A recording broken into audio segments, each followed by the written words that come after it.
morning. Surprised anybody showed up this morning after last night.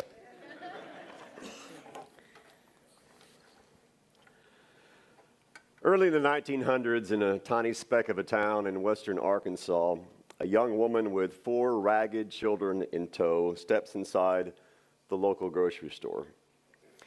In her pocket is the only money that she has. Who knows where her husband is? Probably sleeping off last night's liquor in God only knows what kind of hellhole. Her children are shoeless, dressed in the older siblings' hand-me-downs, all pulling in her sleeves, stomachs empty. She weaves down the few aisles of the store, picking up a little flour, beans, and a handful of other basics, but she already knows that her few items are still too much for the money in her pocket. She closes her eyes, takes a deep breath. For the children, she says to herself, for the children. The owner of the store is standing in the back, his eyes trailing her, the slightest hint of a twisted smile on his unshaven face.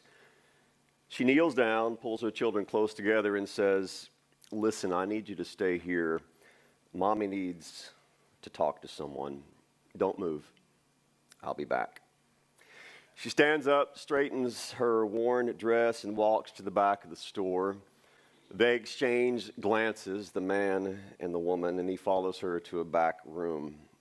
They walk inside, and he closes the door behind them, and you can hear the latch click. The children wait.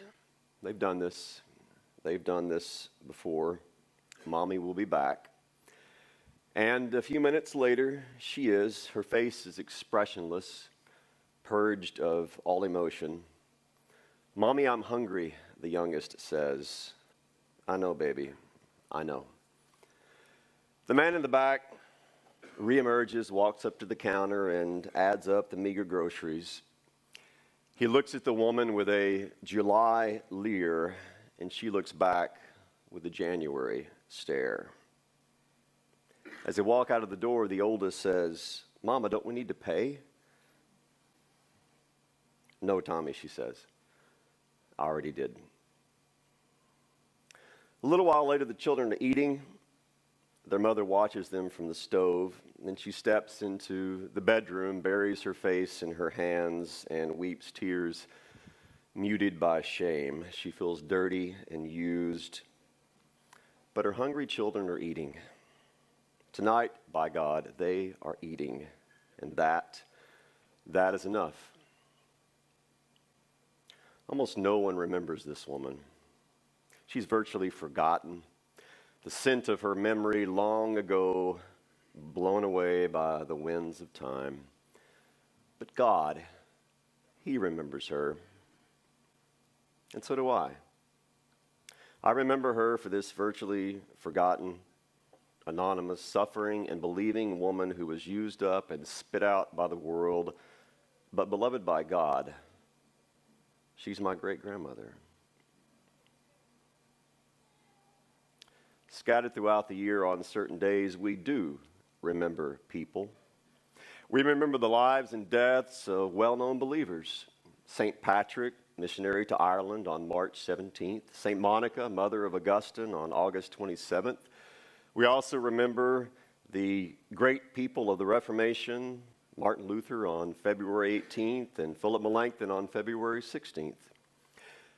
But there is another day, a day not for the famous.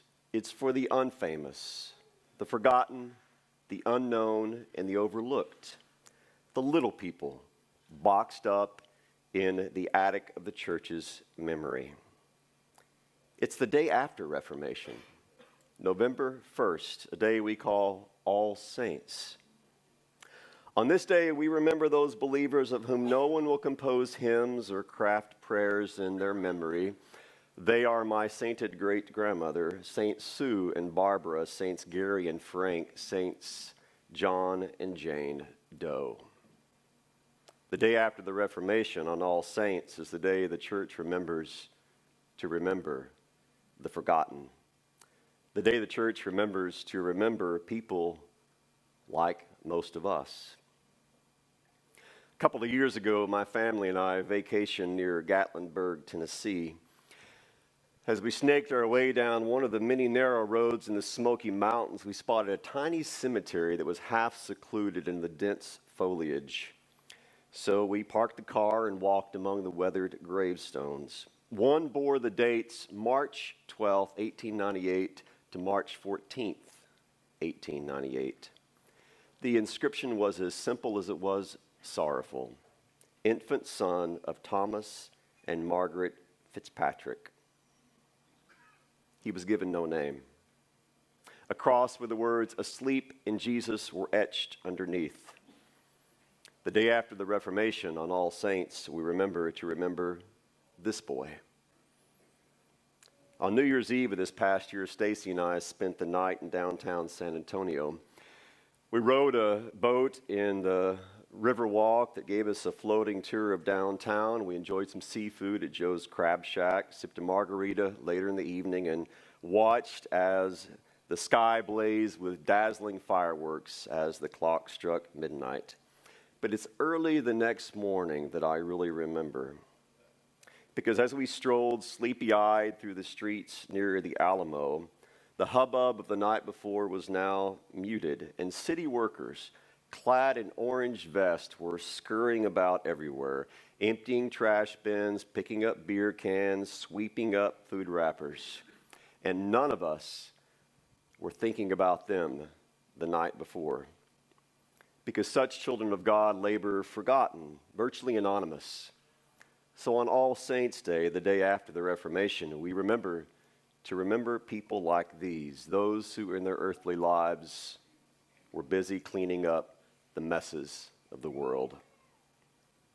All Saints' Day flattens the hierarchy of holiness that we often assume exists in the kingdom of God.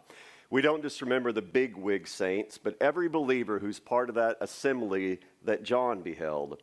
A great multitude that no one could number, from every nation, from all nations and tribes and languages, standing before the throne and before the Lamb, clothed in white robes with palm branches in their hands. The day after the Reformation democratizes this vast throng of believers, saying of that son of Thomas and Margaret Fitzpatrick, of those who cleaned up other people's messes, and of every child of God who falls through the cracks in the world, you matter. You are important. What was Christ thinking about as he hung upon the cross? He was thinking of you. Our Father knows you all by name. We remember that we are never forgotten by God. Not for 1 millisecond do we slip his mind. Even the most diligent of moms and dads have moments when their children are not in the forefronts of their minds. Can a woman forget her nursing child? God asks Zion. And then he responds, even these may forget, but I will not forget you. Behold, I have engraved you on the palms of my hands. We aren't just on God's radar. He sat in the chair of a tattoo artist to have our names inked into his skin. And that's why October 31st is the perfect day to celebrate the Reformation. Because it's the day before All Saints, the day that prepares us to know that we are never forgotten by God. And in our anonymity, in our littleness, in our small lives in this big world, Christ is hidden to do his kingdom work. He wraps himself around the nameless, the overlooked, to continue sneaking blessings into our lives and through us into the lives of others. The biggest name in the world cloaks himself in all the little names of the world to do his work. His glory is camouflaged in humility. Like the humility of a man that I met outside a dumpster one day, a preacher in the trash, whose 7-word sermon I will never forget. I pulled up my semi behind a convenience store in San Antonio to grab a cup of coffee. As I climbed out of the truck, a woman walked up to me. Her face burned a deep brown, stained jeans and sockless shoes and weary eyes. "Sir," she said, "I hate to bother you, but can you help me?" Pointing over her shoulder, she said her husband was in the dumpster. I could see him there. His back was bent. He was sifting through the plastic bags there. They were hungry, and he was digging for food. Could I give them anything? When I came out of the store a few minutes later, she and her husband were standing beside my truck. I handed them the 2 submarine sandwiches I'd bought inside. The man took them, handed them to his wife, and stretched out his hand. I shook it, feeling the grease and the grime of the dumpster on his palm. But on his weathered face glowed a gratitude more profound than anything I've ever witnessed. "Thank you, sir," he said. "Thank you so much. My wife and I, we don't hardly have nothing. Got to town just a few nights ago and been sleeping over there under the interstate bridge. But God, He always tends to send people to help us out. He always provides." And then he added, "Jesus been good to us that way." In thanking me again, they walked away out of my life, but never from my memory and my gratitude. A man who had no address, no car, no savings account, who was about to eat out of a trash can, he told me that Jesus been good to us that way. Every time I think of that 7-word dumpster sermon uttered by a homeless prophet, I wish I'd gotten the man's name. But then again, I'm sort of glad that I didn't, because his anonymity is just as memorable as his homily is. He reminded me that wisdom lurks in the outer places, that sometimes we find Jesus in a dumpster, that God's masks are often on the unnamed friends in the low places of the world, and in those low places, faith flourishes. Whether my homeless prophet realized it or not, the Reformation was for him and his wife. Because the Reformation isn't really about 95 theses nailed to a church door. It's about one man nailed to a cross. And in that one man are all people, including my great-grandmother, my friend by the dumpster, and all of us. The millions forgotten by the world, but never forgotten by the God whose blood marked their names indelibly in his memory. Thank God for Martin Luther and the other reformers, for pastors and theologians today, for church leaders, for best-selling Christian authors, for all those in positions of prominence whom Christ uses to proclaim his good news to the world. But thank God, too, for people who have never read and will never read the Heidelberg Disputation, but whose lives are inked through and through with the theology of the cross.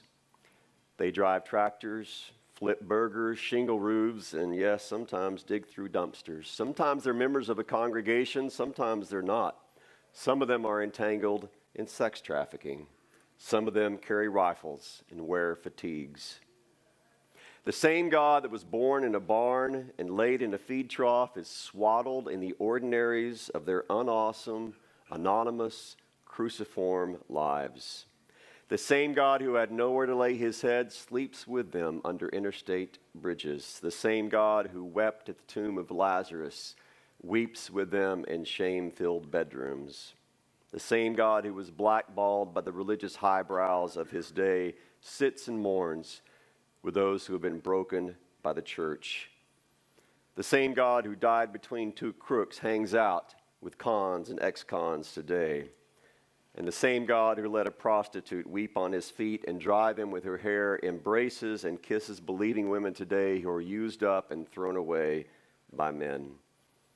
He is the God of the cross who is found where the world doesn't seek him and all too often where the church doesn't expect him to be. But Jesus is there for them, for us, for all people, to remember the forgotten, to remember you, even though all too often you feel small, Even though you feel forgotten, Christ has made you his own. Not for a split second are you out of his mind. You're his child, his saint, his beloved. A crowd of ragamuffin saints for whom God dances in delight as he calls each of you by name. His peace be yours.